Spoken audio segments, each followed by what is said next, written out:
Okay. All right. So good morning or good afternoon uh, to all of you, depending upon the time zone you are in. So if you are in New York, very, very warm good afternoon. And I'm really happy that we have two great minds with us on this panel today at Analito's E-commerce Growth Hack Summit 2020. And we are going to learn a lot from these two amazing individuals. And they have a lot of experience and a lot of experiences that they would like to share with all of you. And let's make this a fun conversation and let's add value to the world. So without further ado, let me make a quick introduction of today's panelists. Let me begin with Jason. Jason is the CEO of Taproom, and Jason has over 7 years of experience successfully building and advising a versatile range of companies from Fortune 100 to early stage startups. Prior to Taproom in 2019, he managed investments and acquisition decisions into a host of beverage businesses, including e-commerce, CPG, technology, and logistics startups at ZX Ventures, which is a global incubator and venture capital team funded by Anheuser-Busch InBev, the leading global brewer.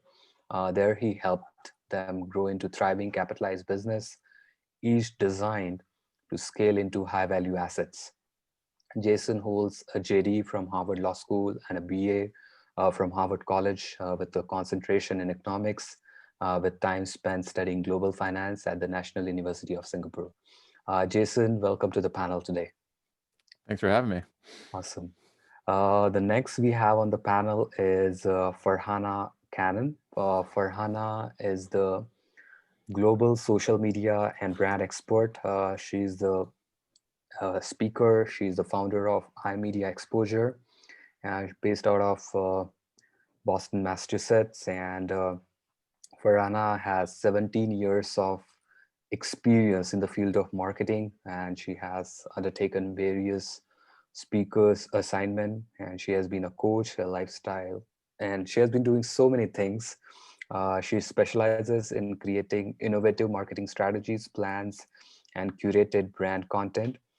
She worked with the Board of Tourism of Barbados, National Petroleum, Kind Healthy Snacks, When Negotiation, and so on and so forth. So much. And Farhana has been training entrepreneurs on how to effectively utilize digital marketing for growing their businesses in over 6 countries. And she has spoken at various events, and she has a ton of experience in the field of e-commerce and marketing. And we would love to learn more from Farhana. Farhana, welcome to the panel discussion this afternoon. Uh, Great. I'm really happy to have both of you. My first question to both of you is purpose. Uh, any brand, any product that you take needs to have a strong purpose. And I think you both are in a very, very unique position to share why you started the business that you are in right now. And I would love to learn more about it. So maybe I can start with Jason first. Yeah, absolutely. So I have a lot of background in the beer industry. So I used to work for the big beer company, and my role there was really to try and help our beer brands, Mhm. Budweiser, Stella, Corona, sell better online. Sell to people at home. Mm, And here in the U.S., where I am now at Taproom, there's a lot of laws that make it nearly impossible for Budweiser to sell to people at home, which is why actually if you go to the Budweiser website today, mm, you'll see a bunch of hats and T-shirts. You actually won't find beer for sale, mm, which is weird, right? When you're talking about brands and CPG online today, you expect to at least be able to purchase. mm, So the real purpose, if we're going to go back to that, is I left about 2 years ago from the big beer company mm, um, to help all the brands, including the big ones, all the way to the small ones, figure out a route to market to sell online like a mm, traditional CPG company would.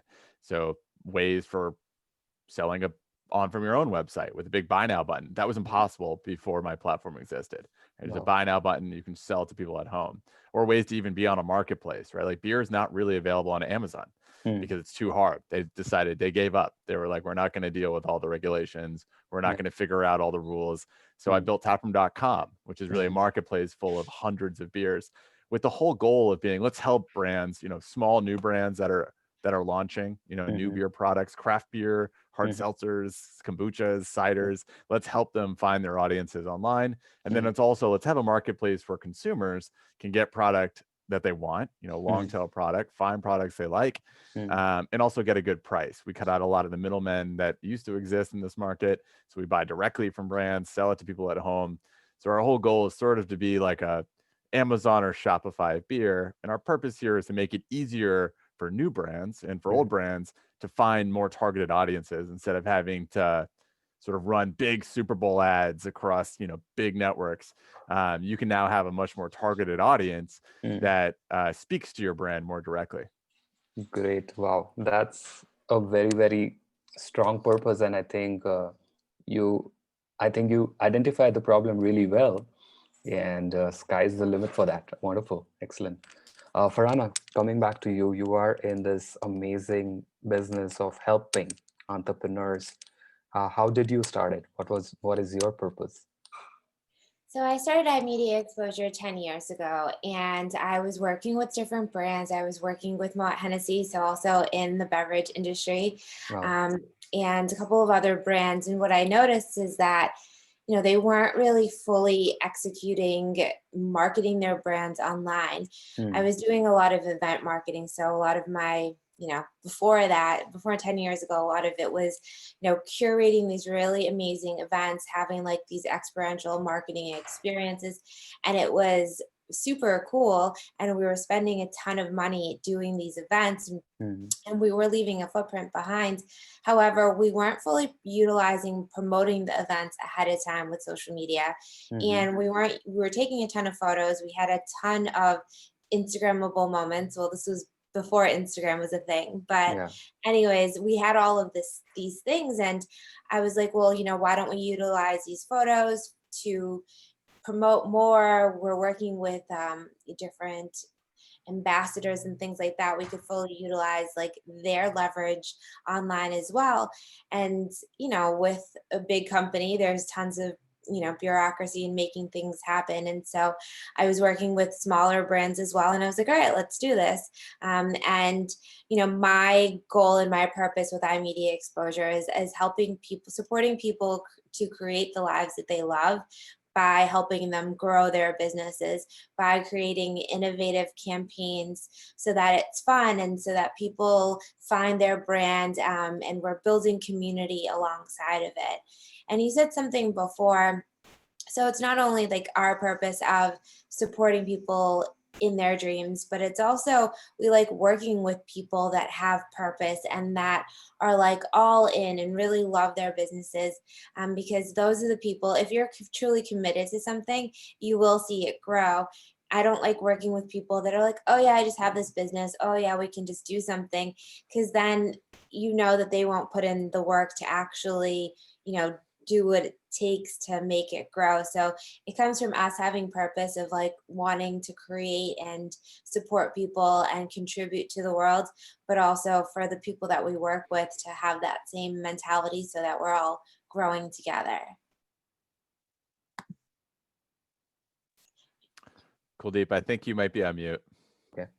Wow. Yeah. I must say, Farhana, I think that's a great background that you shared there. How you have been doing things, and I think the pre-Instagram world and the post-Instagram world, I think there's a phenomenal shift that has happened. And as you said rightly, marketing is an art, I think, and there are so many facets to it. So it's amazing. And so you both have worked in the beverage industry. So probably I think why don't we deep dive into the beverage space? And I think Jason has an amazing marketplace. And Jason, when you built your marketplace, uh, how was your experience while growing the marketplace? Like, how many brands kind of onboarded your marketplace easily? Or what approach have you taken to kind of grow Taproom, for example? What marketing techniques did you use to sell your marketplace to the sellers? Yeah, it's a really good question. So we started only in May of last year, so about a year and a half old now. And we Hmm. started off with, let's go find a few brands that are new, Uh-huh. totally new. We're based here in New York. First time they'll ever be in New York. And we said, let's try them out. Let's put 3 or 4 of them up online and we'll work together with those brands to sell them. Mhm. We kind of realized was, well, it was great for those 3 brands, but they were small. They didn't really understand e-commerce. They did not get what we were doing. They were much more focused on how many Mhm. bars or restaurants or supermarkets did you get me Mhm. into, and a lot less like understanding the power of direct to consumer e-commerce and how Mhm. that could be a really powerful brand agent for them. So Yeah. we started opening it up more and more. And what Mhm. we've kind of found over time is now we work with just over 100 brand partners all in the Mhm. marketplace, Mhm. was the ones that are most engaged in growing their digital footprint, whether that Mhm. be wanting more followers or Mhm. spending more on digital marketing to get their conversion rates down, Mhm. or really engaged with influencers or affiliates. Those brands do the best by far, right? We Mhm. can't convince brands that this is the way to be. We can tell them we think this is the future, but Mhm. they really have to want it themselves. So at this point, while we do work with 100 brands, over 100 brands, we probably have about 300 or 400 on a waiting list. We are Mhm. only really going to work with brands that either have a big digital following already and they Mhm. want to come to New York and we'll help push them throughout the state, Mhm. or they want to invest heavily in online marketing of some Mhm. sort, whether that be digital marketing, influencers, affiliates, or they're well capitalized enough and they're going to respect our opinion that they're willing to give us the budget to really grow their brand for them. So at Mhm. this point, we're really focused on brands that kind of see 10 years into the future and Mhm. not as much focused on, let's sell a lot of beer at our physical tap room or let's drive traffic to supermarkets. No, this is really about pure conversion based marketing. Mhm. Oh, excellent. Wow, that's pretty awesome. I mean, I must say, because I think the beverage space has a lot of regulations and kind of helping the brand, if that's the purpose, I think sky's the limit because there are so many amazing brands that often find it hard to even enter because of the initial entry barriers. And I think your marketplace kind of breaks that barrier. So it's a great enabler because I think tech has already evolved so much. We have so many e-commerce platforms, but not everyone can just dive in because they are product experts. Someone who is kind of a product manufacturer or a beverage manufacturer, he's an expert of product, but for him, technology is still like a big entry barrier. And I think your marketplace solves that problem. Uh, Farhana, I would like to come to you.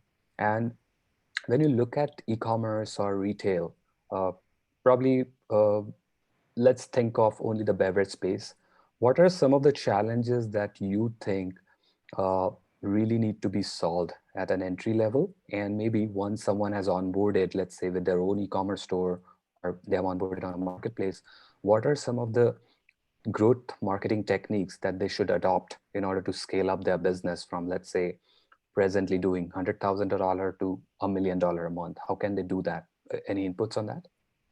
Yeah, so you need to be really clear on who your target demographic is. And also in the beverage space, there are lots of restrictions, and Jason Wright is working on a solution in New York City for that. I don't work with the beverage space. I do work with beverage companies when it comes to cross branding, because I think cross branding and collaborating is another growth tool. So if you are already an existing brand and you are going to partner with another company, and maybe it's a charity event, people love Mhm. charity events, that gets your eyes, get some spotlight on you. It also is easier for you to get press and press releases if you have a charity angle to tie in.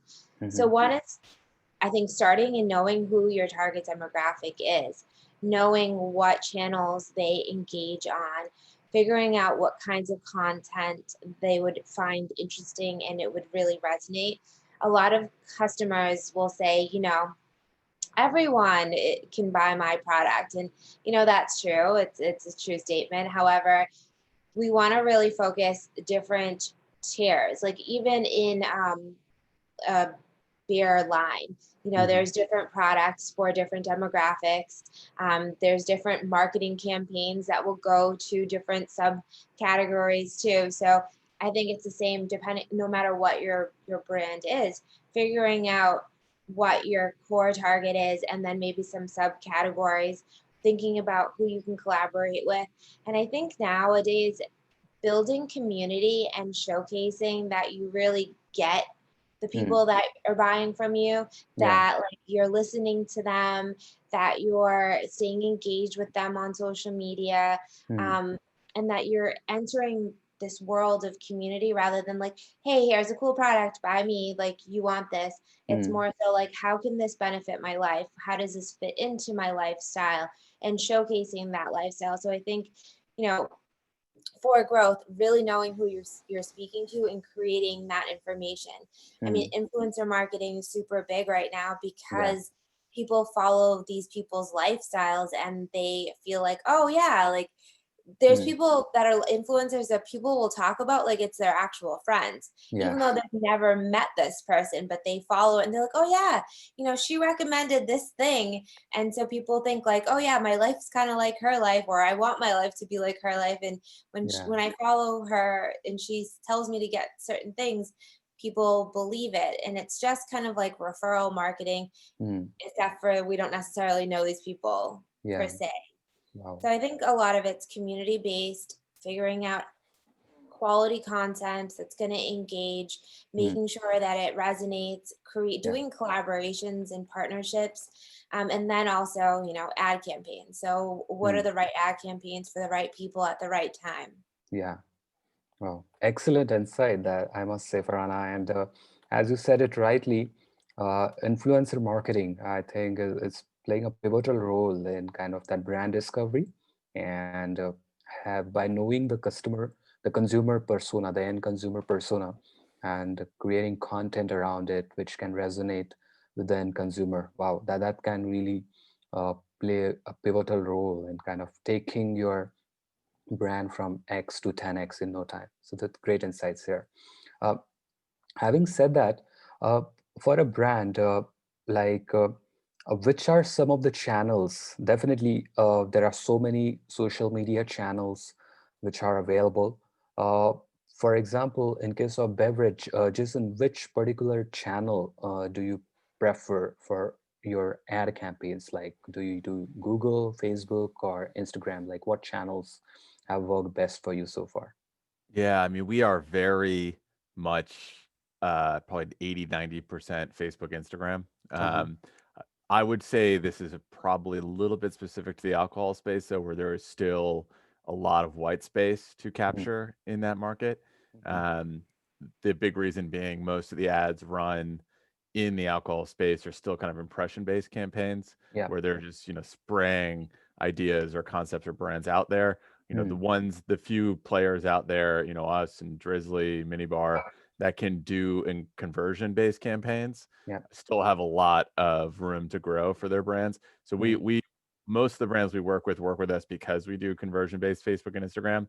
That Mm. being said, we are always playing with new platforms. We do a lot of like Google keyword search. Mm. We just started experimenting with TikTok and Wow. YouTube and Snapchat. We were just talking this morning about Spotify ads. Mm. So, they just launched an intuitive platform that we could use. So like we're talking about new ideas all the time, but still just sort of the audience you can reach, the targeting you can do, Yeah. and the conversion value that we get on the ad spend on Facebook and Instagram is still quite a bit further ahead than anybody else. Wow. Wow. That's a great insight. So I think, yeah. So so you are kind of experimenting with all the channels, and probably I think you found like like Facebook and Instagram kind of giving you that value that you're looking for in terms of the ROI or ROAS. So that's great. Amazing. Um, I would like to ask this question to Farhana. Farhana, for a brand, uh, content is the king. Like the product is the first thing, foremost important thing. But after the product, it's the product education, and for that, content plays a pivotal role. But for a brand to kind of take that lead in content and become a leader in content also, it's challenging. So what advice do you have for, let's say, a brand which is in its growth stage or an early stage? How should they formulate their content strategy? Should they do that in-house, or should they kind of talk to an expert or an agency and take their help? What is your take on it? Well, it all depends. If they have a team that is creative and they have a good marketing team, of course, take it in house. Mm. But we all aren't great at all things. You know Yeah. what I mean? Like if you Yes. ask me to make beer right now, it probably would not be good. No one would want to drink it. Right. So, if you wanted me to throw in a party for the beer, it Yeah. would be awesome. So it's like, we all have our strengths. And I Mm. think that people that are starting off in business or are in that growth stage, Mm. stay in your lane. I know that people are like, oh, we want to diversify, we want to be great at everything, and that's cool. But I know the things that I'm really strong at, and I Wonderful. stay in that lane. And so it takes investment in your business. It takes getting those resources. When I first started my business, I Mm. hired coaches. I, paid for learning, and I paid for programs, and I paid for things that I needed to grow my business. Mm. And instead of, I could have gotten all of that stuff for free, spending all of the time, but it took me from like, instead of going from point A to like, point B, it took me to point like, Y, Mm. instead of like in that short period of time. And so I definitely suggest, if you don't have those resources within your organization, definitely outsource them. Mhm. There's so many great companies out here. Like, we work with brands that are, starting off, or brands that have been in business for 10, 20 years, and they just want to be more innovative with their marketing online. And Mhm. so that's step one. Okay. Figure out what your strengths are and stay with that, so that you can like really focus on what you're good at and will grow.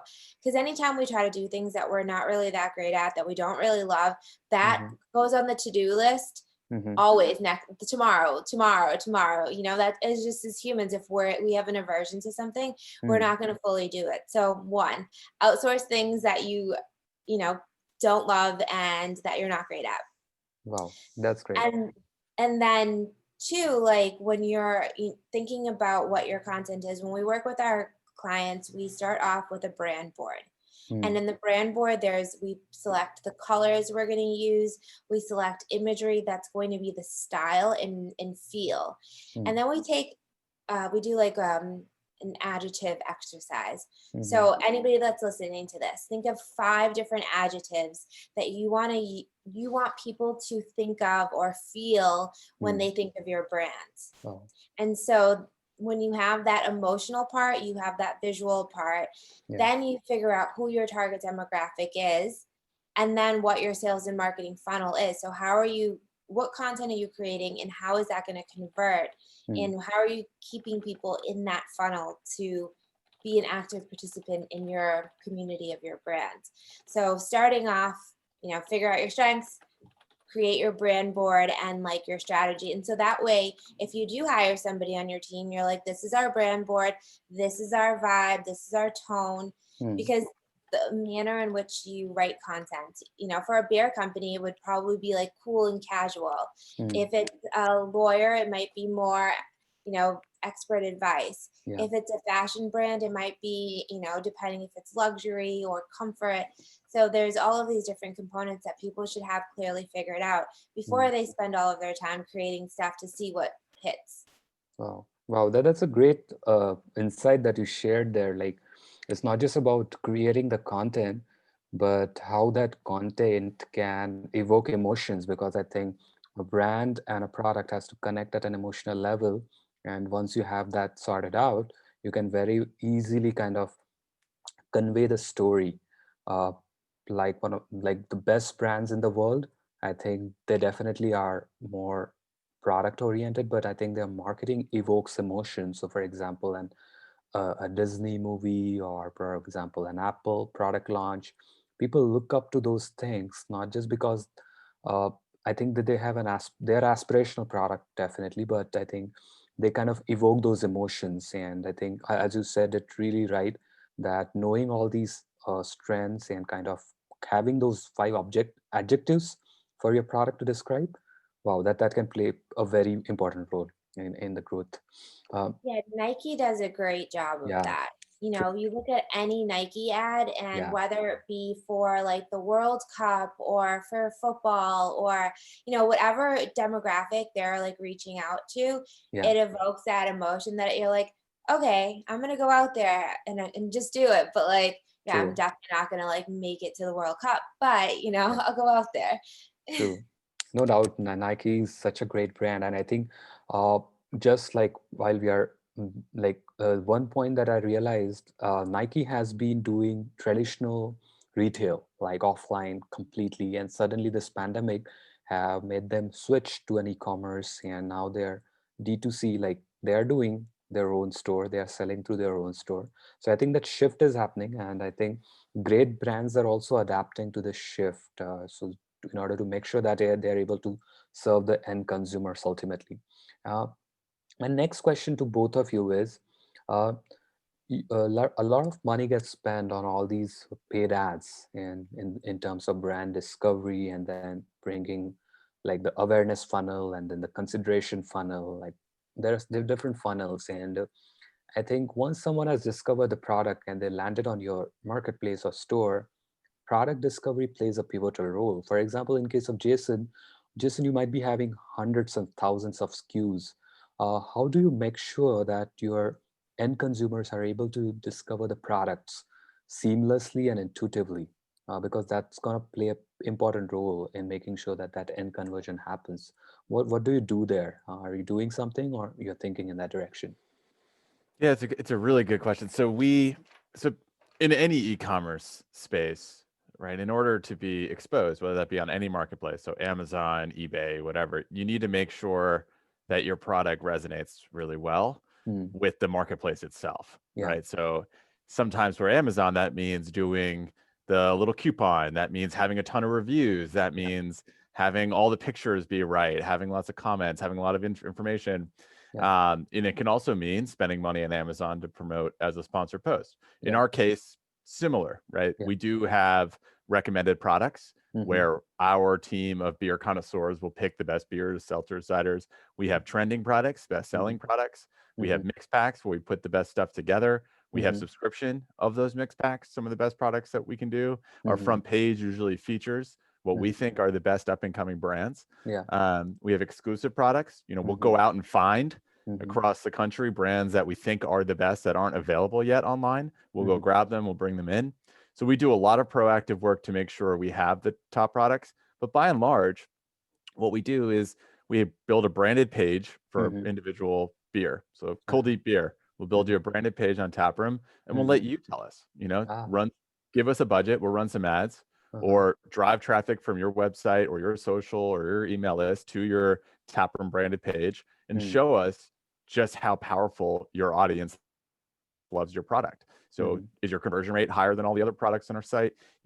Is your margin better than any other product on our site? Are you able to drive more Hmm. traffic? Are your conversion rates on Hmm. paid social that we run for you? If you give me 10 grand, do you bring in 40 Hmm. grand of sales to your Taproom page? If that's the case, we know you have a very loyal audience. A Wow. lot of people that want to order your product online. We have plenty of examples of that. And then we have Hmm. plenty of examples of the other. We see a huge range where like we had this one hard kombucha brand that I guess no one had heard of. And they gave us 20 grand to run ads for them on Facebook, Wow. Instagram. And we ran the ads and we sold less than $500 of product, Oh. which says to us that like you don't have a strong audience. Your retention rate is pretty small. Yeah. Something is wrong with your brand, with your creative, with your copy, with the voice you're speaking to, Hmm. who you're targeting. So we often go through this back and forth of trying to target and find the best brands, Hmm. mostly based on metrics. Yeah. This is all about who is driving through. And I think most marketplaces do that. So if you're a brand founder, an easy way to test your brand is to run 4 different brand concepts and just Yeah. see which one sells fastest. We say Okay. that all the time, put up 20 products on your page and we'll tell you which 2 or 3 of those products are selling the fastest. Those are the ones you want to triple down on or quadruple down on, do what's working. Hmm. So for brand founders, we tend to identify the best ones based on metric driven. We try not to make what I'll call subjective choices. So like we Hmm. see a pretty page or pretty colors, like it looks good to us, sure, but we don't want to be the ones telling you that your brand identity is good or your Hmm. quality is good. We'll Yeah. let you go find your audience and prove to us that it works.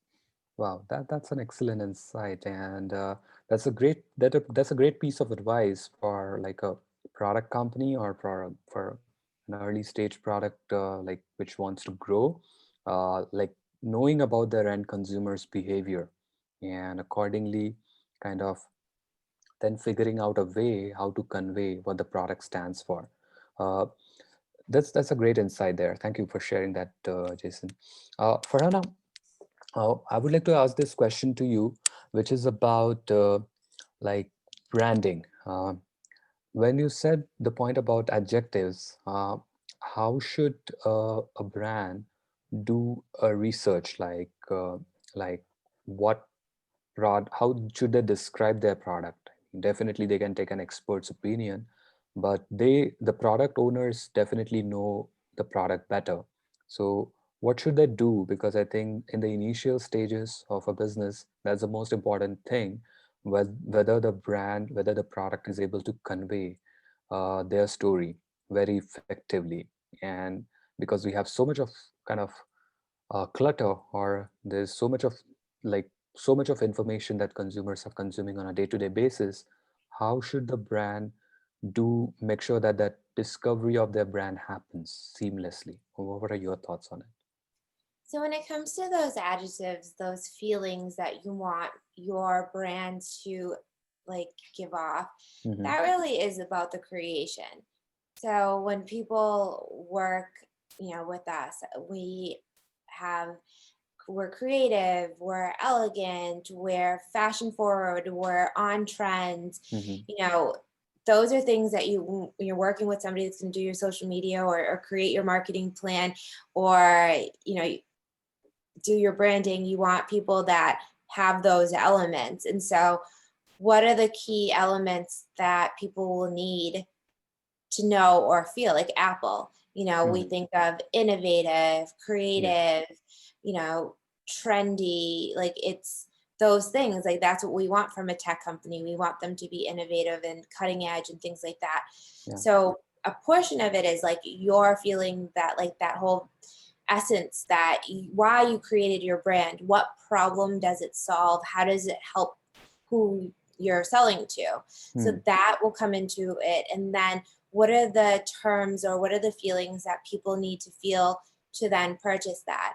Like, Mm. for example, like, is trust something super important? Is quality something super important? If you're doing an ad campaign for H&M, Mm. we're not going to use quality as one of those things. We know Yeah. that it's cheaper, fast fashion. So but they have a huge market. People still buy that stuff. So I think when it comes to those adjectives, thinking about all of that stuff, Mm-hmm. and then telling your story in that essence. So if we're like, talking about a beer company, like we'd want to talk about, fun, good flavors, an event or a party. Like you think of like beer at like a party or something. And so you want to have that like joyous, celebratory feel to it. You wouldn't say like Mm. serious or, so I think that kind of has to come from like, and if somebody loves their brand and it's like, this is why I created it and these are the solutions, I think that part is fairly simple. Mm-hmm. That's great. That's great. Amazing. Um, Jason, since you launched your store last year, I think you must have acquired a lot of customers in the last 1 year, like through all the marketing that you have done. Uh, how do you plan on retaining your customers? Like, what are some of the retention techniques that you use?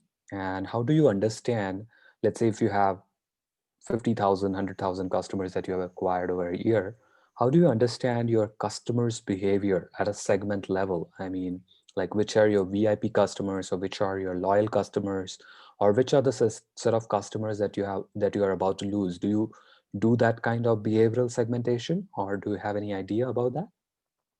Yeah, I mean, we have a rock star data and email marketing team that Uh-huh. have segmented everybody down Wow. right down to like 5 and 10 people groups. It's really Hmm. small sometimes, but Wow. we have a lot of different traffic. So we have brand loyalists, right? So Uh-huh. people that come and order a cold deep beer every week, and they'll order a Hmm. case of cold deep beer.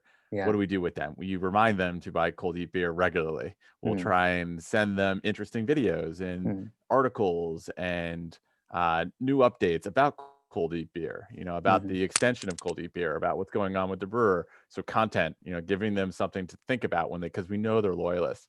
Hmm. That being said, we do have a very large consumer base that we'll call sort of style or group loyalists. So they'll buy any female millennial targeted hard seltzer brand we launch, right? It could be anything, and it could be very just targeted toward those groups. So when we launch a new version of that, a hard seltzer brand targeted that demographic, we'll reach out to them every time.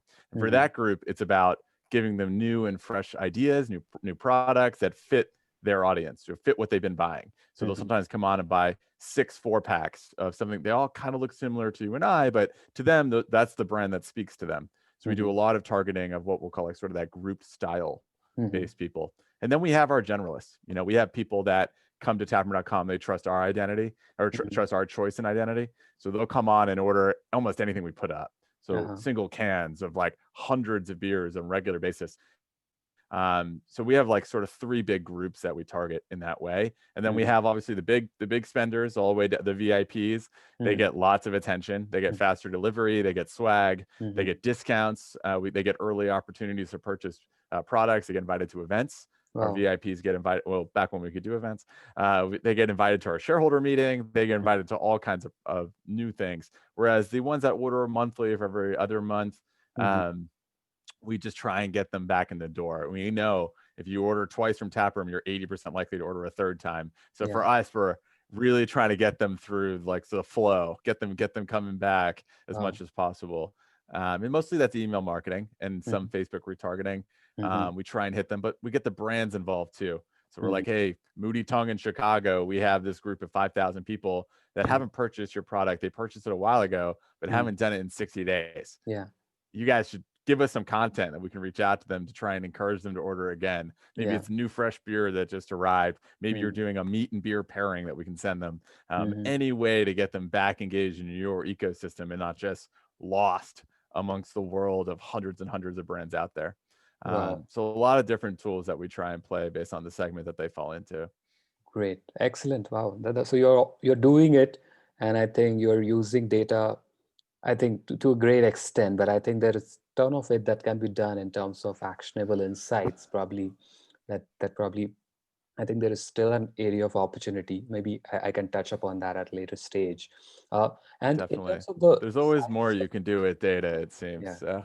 because I think data is like oil. It's like you can derive insights, but I think you cannot look at data from one aspect. So probably like in terms of the consumer behavior, we realize the consumer behavior is so dynamic, and there are different behaviors within the behavior, which is purchase behavior, browsing behavior, cart behavior. Then within the purchase behavior also, there are different behaviors such as the recency behavior, the monetary behavior, the frequency behavior, the average order value behavior. So basically, we utilize artificial intelligence to analyze all these behaviors to come up with what we call it as micro segments, as you said it right. And then we can combine like a recency behavior, a purchase behavior, a browsing behavior with an attribute level behavior to come up with any unique kind of segment. And we realize the amount of results that you get when you intelligently engage with such a micro segment, you get more ROI from each email campaign. So probably I'll touch upon that in detail at a later stage again. And how many SKUs do you have? As you said, you are running a marketplace. Like how many products do you have listed? 5,000? Like, is it less? No, we generally try and keep it under 500 at all Okay, times. It does 500. fluctuate. Because we are a marketplace, but we are similar to Amazon. We actually hold all the product. So it's a consignment fulfilled by Amazon style. So product ends up, we pick, pack, and ship. So we don't want to hold that much inventory. That allows us also to be more particular about who we take on. So the quality of the product we have is very high. Great, excellent. Okay, 500 is still a big number. Great. Farhana, uh, uh, talking about e-commerce, probably if we talk about a specific vertical, for example, let's say the fashion vertical, or uh, it has been hit the hardest due to the pandemic. And I think once the vaccine and all things come up, I think people would love to travel, and that industry is going to see a huge boom. So what is your expert advice for somebody who is into apparel e-commerce, who are running their online stores, D2C brand? What should they do to make sure that the next 1 year they're all planned? Because what currently it's like a downtime, but I think next 1 year is going to be a great shift that we'll see. So what are some of the things that they should do to make sure that they are well ahead of the curve in terms of the things that they should add to their store, what kind of campaign they should run? What is your expert advice on that? Well, I think we're seeing some of it now, like the whole like luxe Hmm. loungewear. Hmm. A lot of brands are featuring that stuff. A lot of ad campaigns. I like when fashion brands do ad campaigns and they showcase maybe, several looks. So Hmm. probably, 5 to 25 different looks. And when you press the picture, it takes you to that look. Hmm. And then on that page, there's other similar articles. So a lot of fashion brands have doing that. So the Lux Leisure, having the ad campaigns that take you directly to that. Building brand partnerships right now too is important. Influencer contests. I've Hmm. still seen tons of contests. I mean, my viewpoint is that a lot of people are still utilizing the holidays and things like that to do their traditional marketing, to do their sales and things like that.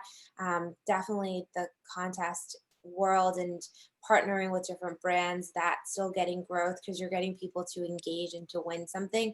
So Hmm. it's list building, even if you're not necessarily, pushing on that sale of that product. It's still brand awareness. It's still list building. I also see that I work with a lot of different business coaches and speakers and things like that that have digital products. Hmm. So there's been a ton of growth in having group sessions as well. So like masterminds and things where people can get connected with each other Hmm. in front of the computer, because it's like, people are used to going to networking events or parties or whatever it is, and that's not the thing right now. So a lot of businesses are realizing that they still need to connect, they still need to put people together. And Hmm. so starting a virtual group, I started my podcast this year, during the pandemic, just because it was like, well, how do I provide additional resources to my following? How do I provide them with great, interesting content? How do I collaborate and partner? So, I built my podcast where I interview different business owners and we go over tips and things like that. I started a mastermind. So that's going to be starting tomorrow. And in the mastermind, it's going to be a networking thing. It's not going to be about sales. It's really about people supporting each other, building relationships. Because, Hmm. like we talked about in the beginning, you know, people want to do business with people that they like, trust, and can Yeah. connect with. Right. And it's in the feelings and that emotion, like we will buy something or, hire a coach or, you know, buy something from a brand because we feel that connection with Yeah. that Right. product or with that person.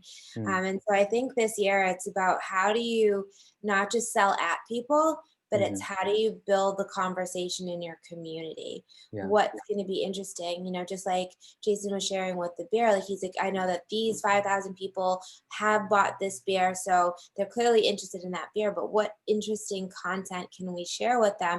Mm. Not just sending them a thing saying, hey, buy this beer, we know you bought it before, but Mm. like, what's that interesting thing, like maybe that meet the brewer, what the brewer's doing, because that's interesting. We get to take a look at it, Yeah. and it's once we get to be a part of that community a little bit more, our Hmm. bond and our brand loyalty strengthens. Yeah. And instead of and people don't like to be told, hey, buy this thing, buy this thing, buy this thing, like that's not what people like. But it's like if you're sharing a piece of cool information about the brand, you're now on top of their mind because they're like, oh yeah, this beer, and I like this brand. Oh, that's interesting. Oh yeah, let me buy some.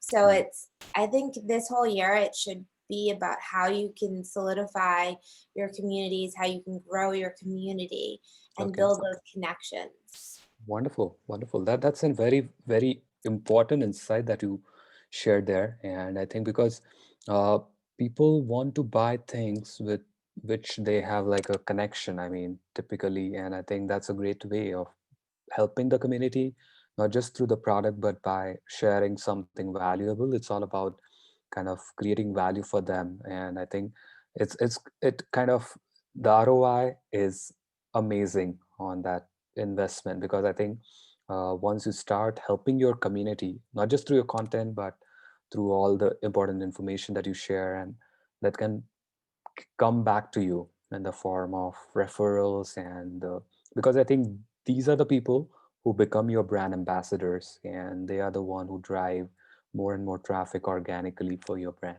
So that's a great insight there.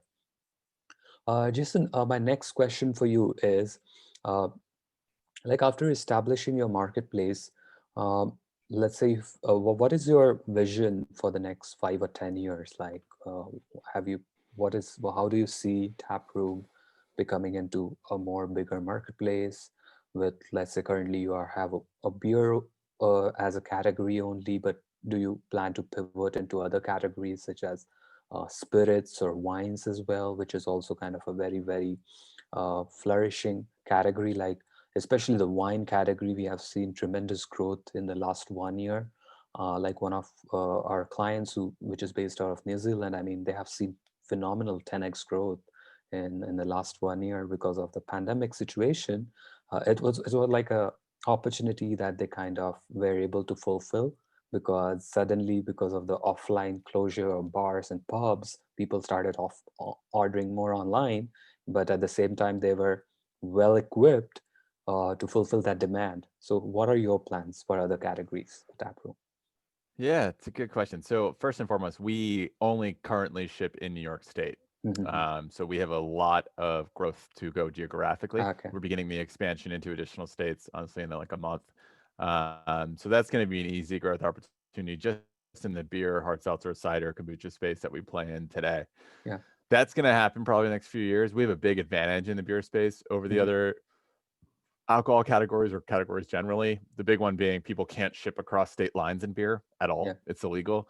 Mm-hmm. So for us to be placed in on a state by state basis, A, it lets us be regulatorily compliant, but B, allows us to have sort of what we always wanted, very fast delivery times, Mm-hmm. product inventory that matches the local demand and what Yeah. people actually want in the beer space. And so as we grow there, we'll continue doing beer at least until we're covering most of the U.S. populace.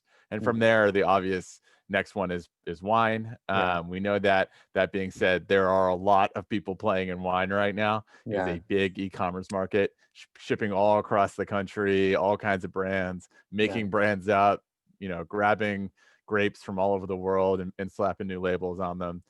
So it's a pretty crowded space, and wine market itself is going through its own transition. Yeah. You go to the wine store and most people can't name 5 wines. If you ask Yeah. people Yeah. to do That's that, true. the most can't. Yeah. Um, so it's become sort of this commodity-like product. We're trying to keep beer much more targeted. So ideally, people can build strong beer brands and not Mm-hmm. just a commodity of, I want a Merlot. We don't want it to be people. I just want an IPA. We want people to have a brand that they Mm-hmm. really like and they can speak to on that Mm-hmm. front. Mm-hmm. So those are the two big growth areas. Big one is geographic expansion. The next will be into wine, with Mm-hmm. the last one being spirits and maybe non-alc beverages in CBD beverages, THC beverages, who knows? But it's more of a long tail for us on the Okay. category expansion. So so you have like a plan for it, like step by step plan sorted out. And I mean that's a great, I think, because I think uh, as a marketplace, I think there's always a huge room, and as you start having these initial brand ambassadors, they kind of Right. drive the organic traffic for you, and I think it sky's the limit, because it just, I think, no matter when you start, it just you just get started with a, just like what Amazon says, it's still day one for them. They keep saying like that on their blog all the time, and I was like surprised, how do they take that approach? So it's great. uh, my next question to both of you is like, uh, e-commerce retail uh, is a big, I think it's going to have grow by leaps and bounds in the next few years, maybe in the next decade, with the technology. And technology is becoming a great enabler. What are some of the technologies that you guys think will really be a game changer? For example, augmented reality or virtual reality. For example, we still go on an online store and see a product in the form of a two-dimensional image. What do you think, how augmented reality or virtual reality will change the way we buy things? Or what are your thoughts on it?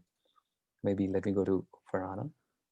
Well, I think that those kind of virtual reality worlds are popping up.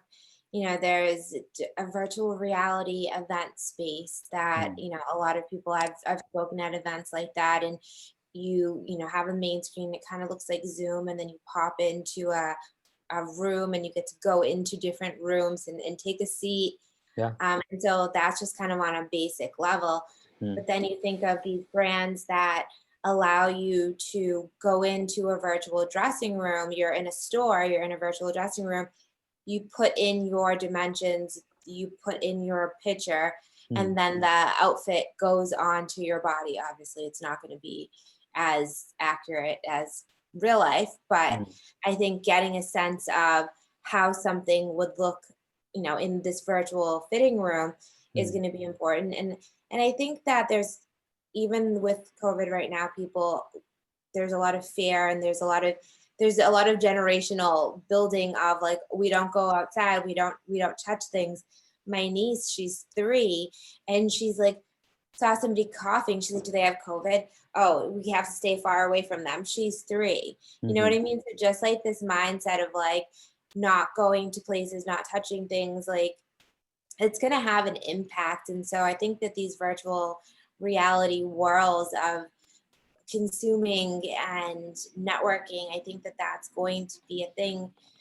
And I think with any business, you always have to look at how people are feeling, what Yeah. they're needing, and tailor things. I have a digital course that teaches people how to do their marketing plan. And Mhm, at the beginning of COVID, everyone was like, we really want to work with you. We know we need to grow in the online space because obviously we can't do the whole brick and mortar thing right now, mhm. but we're scared. And Yeah. I'm like, okay, well, here's my digital course. It will show you how to set up your marketing plan. This is like my low end product.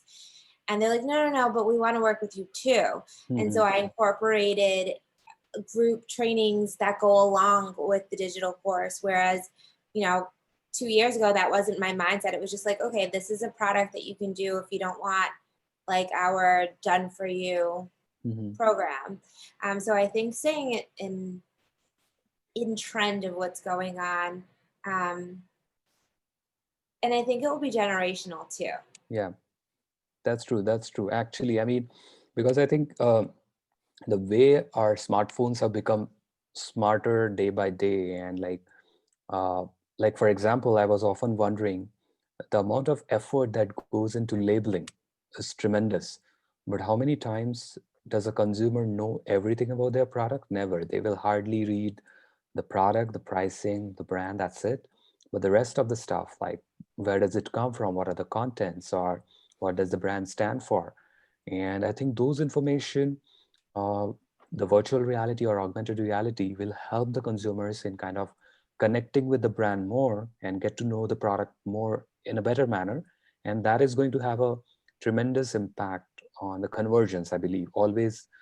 Because I noticed that when you have just images on a store, people may not go for that final checkout. But when you have like a small product video, uh, it definitely have that impact on the buyer psychology, and the checkout happens because people not just want to look at the product in 2 dimension in a JPEG image, but they want to see the product and understand the product a little better. So I think that I'm really happy that these things are finally there, and next 5 years maybe we might be having the entire store at our place in a virtual reality environment, and we can just walk into a store at our place and do the shopping. Maybe if that happens, great things can happen. So having said that, as we are coming to an end of this panel session, I would like to ask this last question to both of you, which is, what is that one piece of advice that you would like to give to budding entrepreneurs or someone who is already into the e-commerce business that they can implement from your own learnings and experience that they can implement in their existing business that can help them take their business to the next level? Maybe let me go to Jason first. Yeah, I always tell about aspiring entrepreneurs that if you're going to start a company, do Uh-huh. it small at first and do Wow. it profitably. Mm, So start by, if you can, pack mm, pack the boxes in your house, mhm, try and make money on every single order, Don't Yeah. think too hard about customer lifetime value at first, or metrics or data. Yeah. Just do everything you can to get those first 10 sales and Yeah. do it profitably. Like, don't hire people too early. Don't go and spend $1 million on Facebook. All you have to do is just find a few people that want your product, try and get them to order it again, go around the street, hand out cards and samples, try and make money. Uh-huh. And I think e-commerce has become so competitive and so crowded Mm. that to throw $10 million or something at an idea, Mm. you got to prove it first, right? Like, Yeah. I would start as way smaller and really try and build up a more niche community and grow from there, instead of trying to capture the whole world at once. Mm. Really start very small, make some money, and then keep growing from there. Wow, that's excellent advice. Thank you so much, Jason. Farhana, one last piece of advice from you. Have a plan. So I like what Jason said about starting small, but having a plan and having a strategy. Don't just go out there throwing things at the wall, hoping that something's going to stick. Mm. And then finding people to support you. I think a lot of times, especially like in our culture, we don't ask for help. We're like, oh, we got to do this all alone. And, but if you surround yourself with people that you can bounce ideas off of, hiring coaches, working with people that are going to support you in like creating your plan and like being profitable. Wow, excellent. I mean, I must say this has been an excellent conversation today on this panel, and both of you Thank you, guys Flavia. are amazing, and you kind of shared those advice, those exceptional experiences that often kind of are unheard of, and you touched upon some finer points. And I must say, whomsoever gets a chance to listen to this panel afterwards will learn a ton, and if they can implement even 10% of what they learn, they can tremendously have a great impact. And what Jason, the advice that he has shared is excellent. Start small, scale it up gradually, and then build your audience and take it from there. Wow, that's how you grow your business and make it profitable. When you're small, you can make things profitable, and uh, you don't have too many loose ends to worry about. And that's a great advice for any business, whether it's retail or tech.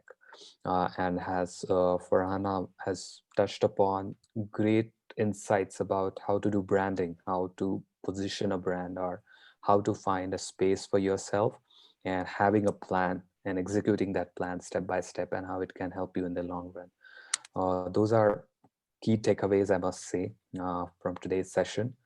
Jason, I really would like to say thank you so much for taking out time today. And Farhana, thank you so much once again for taking out time today to join this panel.